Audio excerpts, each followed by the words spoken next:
Deti boli deti. Oni robili všetko dobré, nedobré, aby si získali našu pozornosť. A my už sme v tom tábore mali taký pocit, že keby sme sa mohli rozkrojiť,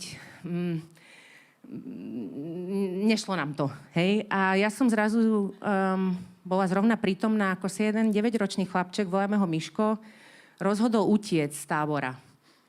A tam boli hneď pri nás veľké polia, on utekal, no a ja som sa rozbehla za ním inštinktívne a hlave mi bežalo, jeho prejde auto, ja skončím vo väzení, aj my ostatní, čo sme to tu celé zorganizovali.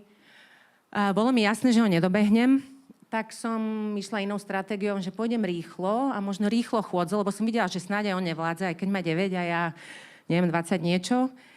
A tú rýchlo chôdzou som ho dobehla a skončili sme v krčme na Kofole. Mne samozrejme v hlave ešte stále bežalo všetko, čo som spomenula.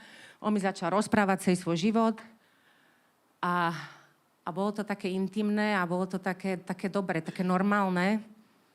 Že my sme tu a teraz tam vnútri tam sa vrátime do toho tábora, tam je hluk, tam nás je veľa a hlave mi bežalo, a oni cez deň vlastne sú v škole a sú nejaké inštitúcie, tam ich je veľa a potom prídu domov a sú nejaké ďalšie inštitúcii a my sme tu len takto dvaja.